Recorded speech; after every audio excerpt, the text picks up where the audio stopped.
പുതുവർഷത്തെ വരവേൽക്കാനുള്ള അവസാനവട്ട ഒരുക്കത്തിലാണ് ഫോർട്ട് കൊച്ചി വേളി മൈതാനം. ഇക്കുറിയും പരേഡ് ഗ്രൗണ്ടിന് പുറമെ വേളി മൈതാനത്താണ് പാപ്പാഞ്ഞി കത്തിക്കുന്നത്. പാപ്പാഞ്ഞി കത്തിക്കപ്പെടുന്നതോടെ പുതുവർഷത്തെ നമ്മൾ വരവേൽക്കും. ഫോർട്ട് കൊച്ചിയിൽ നിന്ന് നിതിൻ അംബുജൻ തത്സമയം ചേരുന്നു. നിതിൻ, ഗുഡ് മോർണിംഗ്, പറയൂ.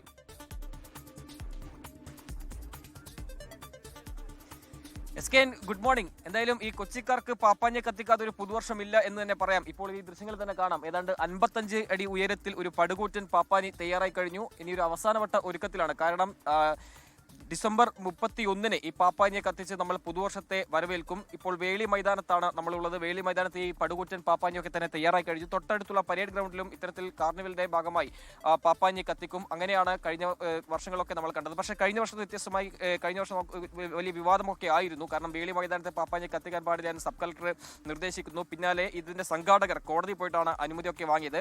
ഇത്തവണ അങ്ങനൊരു ആശങ്കയോ അങ്ങനെയൊന്നും തന്നെ ഉണ്ടായില്ല. വലിയ ആശ്വാസത്തിന്റെയാണ് ഈ സംഘാടകരൊക്കെ ഉള്ളത്. കാരണം പാപ്പാനിയെ കഴിഞ്ഞ ഏതാനും നാളുകളിൽ തന്നെ അവരുടെ ഒരു കഷ്ടപ്പാടിന്റെ ഭാഗമായി തന്നെ അവർ ഉണ്ടാക്കി. ഇപ്പോൾ 20-ാം തീയതി അങ്ങനെ പണി മൊത്തം പൂർത്തീകരിച്ചിട്ടുണ്ട്.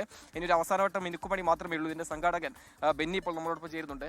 ഇത്തവണ വലിയൊരു വിവാദമൊന്നും ഇല്ലാത്തൊരു ആശ്വാസമായി.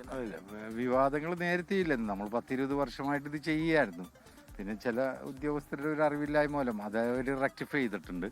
ഈ പ്രാവശ്യം പോലീസും കളക്ടറും ഡെപ്യൂട്ടി കമ്മീഷണറും അസിസ്റ്റന്റ് കമ്മീഷണറും CAയും എല്ലാവരും ഒരുപോലെ നമ്മളോട് സഹായിക്കുകയാണ്.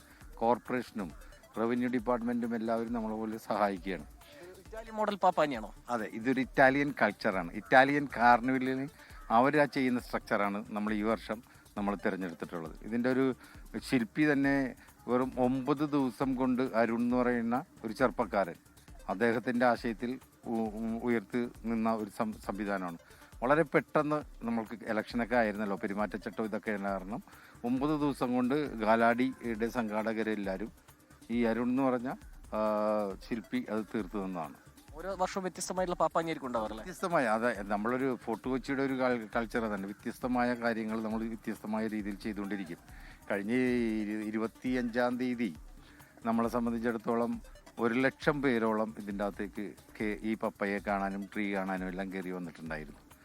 അപ്പോൾ പോലീസ് പരമാവധി അങ്ങേയറ്റം ഒരു പാടുപെട്ടുന്നുണ്ട്, ഇത് ബുദ്ധിമുട്ടുന്നുണ്ട്.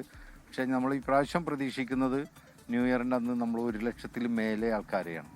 അതാണ് കാരണം ഇത്തവണ പോലീസിന് തലവേദന കൂടുതലാണ്. കാരണം തൊട്ടടുത്തുള്ള പരേഡ് ഗ്രൗണ്ടിൽ സുരക്ഷ ഒരുക്കണം, സമാനമായി തന്നെ വേളി ഗ്രൗണ്ടിലും സുരക്ഷ ഒരുക്കണം. അങ്ങനെ 1,00,000-ലധികം ആളുകൾ ഇവിടെ എത്തുമെന്നാണ് ഇവർ പ്രതീക്ഷിക്കുന്നത്. കാരണം പ്രധാന ആകർഷണമായ കഴിഞ്ഞ ദിവസങ്ങളൊക്കെ തന്നെ നമ്മൾ ഇൻസ്റ്റാഗ്രാമിലും റീൽസിലൊക്കെ കണ്ട മഴമരം തൊട്ടടുത്താണ്. അങ്ങനെ ആളുകളൊക്കെ തന്നെ വലിയ ആകർഷണമായ ഒരു സ്ഥലമാണ് വേളി മൈതാനം. അതോടൊപ്പം തന്നെ പരേഡ് ഗ്രൗണ്ടിലും സമാനമായി തന്നെ തൊട്ടടുത്തൊരു പാപ്പാനിയുണ്ട്. അങ്ങനെ ഫോർട്ട് കൊച്ചിയിലെ ആഘോഷം അത് ഇത്തവണയും കളറാകും. ആ ഒരു പ്രതീക്ഷയിലാണ് ഇവരൊക്കെ ഉള്ളത്. എന്തായാലും വേളി മൈതാനത്തെ ഈ ഒരു പാപ്പാനി അതിന്റെ അവസാനവട്ട മിനുക്കുപണിയിലേക്ക് പോകുന്നു. ഇനി 31-ന് ഇതിനെ കത്തിക്കും. അതോടുകൂടി തന്നെ പുതുവർഷത്തെ വരവേൽക്കുകയാണ്. അങ്ങനെ വലിയ ആൾക്കൂട്ടം ഇവിടേക്ക് എത്തുമെന്നൊരു പ്രതീക്ഷ തന്നെയാണുള്ളത്. അത്തരത്തിലാണ് ഇപ്പോഴത്തെ വേളി മൈതാനത്തൊരു ഒരുക്കങ്ങളൊക്കെ അങ്ങനെയാണ് ഇപ്പോൾ പോകുന്നത്.